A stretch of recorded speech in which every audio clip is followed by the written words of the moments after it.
අතාරින්න එපා. අවසාන වෙලාවේ W මට්ටමේ ඉඳලා A වලට ගියපු විශාල පිරිසක් ඉන්නවා. පන්තියට ආපු අක්කලායිලාගෙන් 75%ක් AB රිසල්ට්ස් තියෙන මේ නිසා. බිඳුවෙන් පටන් අරගෙන අවසානය දක්වාම කරන පන්තියක් මේක. විභාගයට අවශ්‍ය 9, 10, 11 කියන පන්ති තුනේම කරුණු කාරණා පාඩම් සියල්ලම මේ මාස 5 ඇතුළත කවර් කරන එක. ඔයා හිතන්න ප්‍රස්තාර පාඩමෙන් අහන්න පුළුවන් හැම ප්‍රශ්නයකටම අපි ලෑස්ති වෙලා ගිහපුවාම විභාගයෙන් ප්‍රශ්නෙට උත්තර ලියා ගන්න පුළුවන් නේ. පොලි ප්‍රතිශත පාඩම කියලා ගන්නකො. එතකොට මම 9 දේවලුත් උගන්වලා 10 දේවලුත් උගන්වලා තමයි 11 පාඩමට එන්නේ. අයබෝන් ෂූටි දුවේ පුතේ මේ වීඩියෝ එක ගේන්නේ 2026 O level යන්න ඉන්න ඔයාට. ඔයා තව දවස් 150ක් වගේ හරිම පුංචි කාලයක් ඇතුළත O level exam එකට ලියන්න ඕනේ. ඒකෙනොත් ලංකාවේම සිසුන්ගෙන් 150ක්ම ෆේල් වෙන සබ්ජෙක්ට් එක තමයි මැත්ස් කියලා කියන්නේ. ඔය මැත්ස් කියන සබ්ජෙක්ට් එක එහෙම නැත්නම් ගණිතය කියන සබ්ජෙක්ට් එක දවස් 150ක් ඇතුළත ඔයා මොන මට්ටමක හිටියත් W මට්ටම S මට්ටම මොන මට්ටමක හිටියත් ඒකකට ගෙනියන ප්ලෑන් එකක් අරන් තමයි මම අද ආවේ. එතකොට පුතේ මේ වීඩියෝ එක මෙහෙම ගේන්න හේතුව තමයි අපේ ගිය අවුරුදු වල 2024 2025 අවුරුදු වල මාස 6න් මෙන්න මේ වගේම ප්‍රෝග්‍රෑම් එක තුලින් අපි අක්කලා අයියලාගේ රිසල්ට්ස් ගොඩක් වෙනස් කරා. අයලාගේ රිසල්ට් සම්පූර්ණයෙන් වෙනස් කරන්න මේ ප්‍රෝග්‍රෑම් එක ලොකු හේතුවක් වුණා. ඒ කියන්නේ ගිය අවුරුදු වල හැම අවුරුද්දෙම 75%ක් AB ආවා. අවම මට්ටමේ WS වගේ මට්ටම් වල හිටපු අක්කලා අයියලා ගොඩකගේ රිසල්ට්ස් AB දක්වාම ගියා මේ ප්‍රෝග්‍රෑම් එකේ හින්දා. මේ ප්‍රෝග්‍රෑම් එකේ තියෙන විශේෂත්වය තමයි අපිට විභාගයට අවශ්‍ය 9, 10, 11 කියන පන්ති තුනේම කරුණු කාරණා පාඩම් සියල්ලම මේ මාස 5 ඇතුළත කවර් කරන එක. එතකොට ඔයා හිතන්න ඔයා අවුරුදු 3ක් ඉගෙන ගන්න ඕන දේවල් ටික මම මාස 5න් ඔයාලට කරලා දෙනවා. එතකොට ලොකු වෙහසක් දරන්න වෙනවා. ලොකු වෙලාවක් ඉගෙන ගන්න වෙනවා. හැබැයි කරගන්න පුළුවන්. අතාරින්න එපා. අවසාන වෙලාවේ W මට්ටමේ ඉඳලා A වලට ගියපු විශාල පිරිසක් ඉන්නවා. 75%ක් අවසාන වෙලාවේදී AB දක්වා ගියා පන්තියට ආපු අක්කලායිලාගෙන් 75%ක් AB රිසල්ට්ස් තියෙන මේ නිසා. ඔයා හිතන්න අවසාන වෙලාවේ ක්ලාස් එක මාරු කරනවා කියලා කියන්නේ ඇත්තටම අපි ළඟට එන්නේ දුර්වල ළමයි සෙට් එකක් නේ. ඒ දුර්වලයන් අතරින් 75%ක්ම AB ගන්නවා කියන්නේ කොච්චර ලොකු දෙයක්ද දන්නවද? ඉතින් ඒ නිසා මේ පාරත් ඔයාට chance එක තියෙනවා මේ ප්‍රෝග්‍රෑම් එකට සම්බන්ධ වෙන්න. මම ප්‍රෝග්‍රෑම් එක ගැන පොඩි විස්තර ටිකක් කියන්නම්. මෙහෙමනේ පුතේ. ඇත්තටම පේපර් එක හැදෙන්නේ පළවෙනි කොටස දෙවෙනි කොටස කියන කොටස් දෙකෙන්.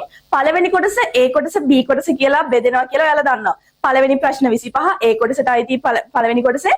අන්න ඔය ප්‍රශ්න 25 ගිය අවුරුදු වල වගේම මේ අවුරුද්දෙත් මාතෘකා 37කට අදාළව අපි උගන්වනවා වෙන වෙනම. ඔය මාතෘකා 37න් 25ක් තමයි අනිවාර්ය විභාගයට එන්නේ. ඔයා අනිවාර්යෙන්ම විභාගයට යනකොට අනිවාර්යෙන් කලින් පේපර් එක ලියලා යනවා වගේ තමයි. ඔයාට මම ඔය මාතෘකා 37ට අදාළ වෙන වෙනම තියරි උගන්වලා වෙන වෙනම ප්‍රශ්න කරපුවාම ඔයාටම තේරෙයි පේපර් එක කලින් ලියලා යනවා වගේ. එතකොට ඒ පළවෙනි කොටස ගැන කිසිම විදිහකින් බය වෙන්න දෙයක් නැහැ. පළවෙනි ප්‍රශ්න 25 ගැන ඒකට වෙනම උරුවක් දෙන්න අවශ්‍යත් නැහැ. මොකද සියලුම පාඩම් කවර් කරපුවාම ඒකට නිකම්ම හුරු වෙනවා. හැබැයි අපේ ප්‍රෝග්‍රෑම් එක ඇතුලේ ඒකට මාතෘකා 37කට අදාළව වෙන වෙනම උගන්වලා ප්‍රශ්න ටික කරවලා තමයි යවන්නේ. එතකොට ඔයාලට පළවෙනි ප්‍රශ්න 25 ගැන ඇත්තටම බය වෙන්න දෙයක් නැහැ. ඉතින් ඔය වගේ හේතු තමයි ඇත්තටම හේතුවක් වෙන්නේ අපේ 175ක් AB රිසල්ට්ස් දාන්න.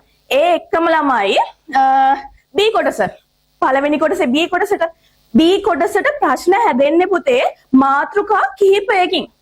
හැම අවුරුද්දෙම මට කියන්න බෑ හැම අවුරුද්දෙම මෙන්න මේ වගේ කියනවා කියලා. හැබැයි එන පාඩම් තියෙනවා. පරිමිතිය වර්ගඵලයේ භාග වගේ කියන්නේ හැම අවුරුද්දෙම ප්‍රශ්න අහනවා. හැබැයි මෙන්න මේ මම ලියලා තියෙනවා නේද මාතෘකා ලිස්ට් එකක්. ඔය ලිස්ට් එකෙන් පිට කිසිම අවුරුද්දක ප්‍රශ්න අහලත් නැහැ අහන්නෙත් නැහැ. හැබැයි පුතේ ඔයා මෙන්න මේ මාතෘකා ටිකට අදාළව හොඳට පුරුදු වෙලා යන්න ඕනේ එක්සෑම් එකට යන්න කලින්. එතකොට මේ ප්‍රශ්න මේවට අදාළව ඔයා ටාගට් ප්‍රශ්න කරලා එක්සෑම් ප්‍රශ්න කරලා ඊට පස්සේ මේවට අදාළ හැම තියරි කාරණාවක්ම මේ අනුපාත භාග වගේ පාඩම් 9 පන්ති ඉඳන් අපිට උගන්වන්න සිද්ධ වෙනවා. ඒ දේවල් 9 පන්ති ඉඳන් ඉගෙනගෙන 9 10 11 සියල්ලම ඉගෙනගෙන ගියොත් ඔයාට කිසිම විදිහකින් බය වෙන්න දෙයක් නැහැ. පළවෙනි කොටසේ B කොටසට ලකුණු 50 ගන්න එක පුළුවන් වෙනවමයි. මොකද මේ මාතෘකා ටිකෙන් 5ක් තමයි විභාගෙට එන්නේ. ඉතින් ඒක සමහර අවුරුදු වල වෙනස් වෙනවා. ඒ කියන්නේ එක අවුරුද්දක මේ ප්‍රශ්නය આવොත් ඊළඟ අවුරුද්දේ අනිත් ප්‍රශ්න වෙන එකක් නැහැ. ඉතින් ඒ නිසා අපි හැමදේටම ලෑස්ති වෙලා යන්න ඕන නිසා මේ සියල්ලටම ඔයා රෙඩි වෙලා යන්න ඕනේ. ඉතින් ඔය මේ ප්‍රශ්න 25යි මේ ටිකයි ගත්තාම ලකුණු 50ක් එතනම කිසිම විදිහකින් බය වෙන්න දෙයක් නැහැ. මොන මට්ටමක හිටියත් ඔයාට මේ ටික කරපුවාම ඔයා S එකටත් වැඩි C එකකට ලං වෙලා. ඉතින් ප්‍රශ්නයක් නැහැ. ඉතින් ඒ විතරක් නෙමෙයි. දෙවෙනි කොටසට මොකද කරන්නේ? දෙවෙනි කොටසේ ප්‍රශ්න 12ක් එනවා ඔයා දන්නවනේ. හැබැයි ওই ප්‍රශ්න 12 හැදෙන්නේ කොහොමද කියලා දන්නවද? මෙන්න මේ විදිහට තමයි පුතේ දෙවෙනි කොටස ප්‍රශ්න ටික හැදෙන්නේ. ඒ කියන්නේ මේ අනුපිළිවෙල නන් නෙවෙයි. හැබැයි මේ මොකද පේපරෙන් පේපරයට අනුපිළිවෙල වෙනස් වෙනවනේ දැන්. හැබැයි මෙන්න මේ මාතෘකා ටිකට අදාළව තමයි විභාගෙට ප්‍රශ්න ටික අහන්නේ. ඒ කියන්නේ පොලි ප්‍රතිශත ගණක් හැම අවුරුද්දෙම එනවා. හරිද? ඊළඟට ප්‍රස්තාර ගණක් හැම අවුරුද්දෙම එනවා. එතකොට අපි මොකද්ද කරන්න ඕන? අපි දන්නවා එන පාඩම් ටික. හරිද? අපි එන සේරම දන්නවා. අපි මොකද කරන්න ඕන? ඒ පාඩම් වලින් හැදෙන්න පුළුවන් ප්‍රශ්න ටිකට ප්‍රැක්ටිස් වෙන්න ඕනේ. ඒ කියන්නේ ඔයා හිතන්න ප්‍රස්තාර පාඩමෙන් අහන්න පුළුවන් හැම ප්‍රශ්නයකටම අපි ලෑස්ති වෙලා ගිහපුවාම විභාගෙට ප්‍රශ්නෙට උත්තර ලියා ගන්න පුළුවන් නේ. හරිම ලේසි. ඒ නිසා මෙන්න මේ ප්‍රශ්න 12ට අදාළව සියලුම තියරි කාරණා 9 10 11 ඔය මොන අවුරුදු වල ඔයා බැරිව හිටියත් ඔය ඔයා මොන මට්ටමක හිටියත් මේ ප්‍රශ්නයක් කරනකොට මම පොලි ප්‍රතිශත පාඩම කියලා ගන්නකො. එතකොට මම 9 දේවලුත් උගන්නලා 10 දේවලුත් උගන්නලා තමයි 11 පාඩමට එන්නේ. එතකොට අවසානෙට කොතනින් පටන් ගත්තත් අවසානෙටම ඔයාට O level ප්‍රශ්න ටික ඉවර කරනවා. එතකොට ඔයාට මාර කොන්ෆිඩන්ස් එකක් එනවා. දැන් මට ප්‍රශ්න ටික කරගන්න පුළුවන් නේ කියලා. මම මේ කියන කතාව බොරු නෙවෙයි. ඔයාලට පුළුවන් මේ මගේ ක්ලාස් ආපු ළමයිගෙන් අහන්න බින්දුවෙන් පටන් අරගෙන අවසානය දක්වාම කරන පන්තියක් මේක. මේ ප්‍රශ්න 12 මේ තියෙන මාතෘකා ටිකට අදාළව සියල්ලම එකින් එක මාතෘකාවෙන් මාතෘකාවට වෙනම කතා කරලා ඒවට අදාළ වටපිටාව වෙනම හදලා එකතු කිරීම අඩු කිරීම පවා උගන්වනවා මේ පාඩම් ඇතුලේ.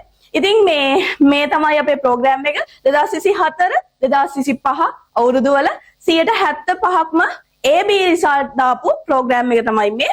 ඔයාලට chance එකක් තියෙනවා මේ අවුරුද්දේ ජොයින් වෙන්න. අවසාන වෙලාවේ මොන මට්ටමේ හිටියත් ෆේල් මට්ටම වෙන්න පුළුවන්. CB මොන මට්ටමක හිටියත් ඒකක් ගන්න වෙන්න ලොකු වෙනසක් කරන්න රිසල්ට් ෂීට් එකේ.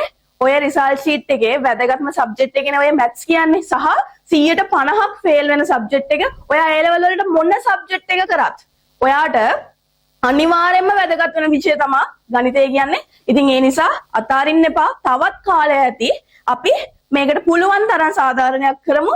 අනිවාර්යෙන් මේ විෂය ගොඩ දාමු. මාත් එක්ක එකතු වෙන්න. අපි ලොකු වැඩක් කරමු. මම පොරොන්දු වෙනවා ඔයාලගේ රිසල්ට් එක සම්පූර්ණයෙන්ම වෙනස් කරනවා කියලා. එහෙනම් ජූලි මාසේ අපි වැඩේ පටන් ගන්නවා. මේ ඇඩ්මින් නම්බර් එක මම දාන්න. ඒකට ඔයාගේ ක්ලාස් එකට සම්බන්ධ වෙන්න ඕනි කියලා හරි නැත්නම් 5 months කියලා හරි මැසේජ් එකක් දාලා ඇඩ්මින් ගෙන් ඩීටේල්ස් ඉල්ල ගන්න පුළුවන්. එහෙනම් ජූලි මාසේ මුල අපේ ෆ්‍රී ක්ලාසස් තියෙනවා. ඒවට සම්බන්ධ වෙලා බලන්න පුළුවන් අපේ වැඩසටහන කොහොමද වෙන්නේ කියලා. ඒවට අදාළ ලින්ක් ටික මම මේ පහලින් දාලා තියන්නම් ඩිස්ක්‍රිප්ෂන් එකේ. එහෙනම් ජොයින් වෙන්න අනිවාර්යයෙන්ම රිසල්ට් එකේ ලොකු වෙනසක් කරන්න. එහෙනම් අදට ගිහින් එන්න. good luck හැමෝටම වැඩෙත් එක්ක එකතු වෙන්න A එකක් B එකක් ගන්න අනිවාර්යෙන් එන්න. හරි පුතේ. ආයිබෝවන්.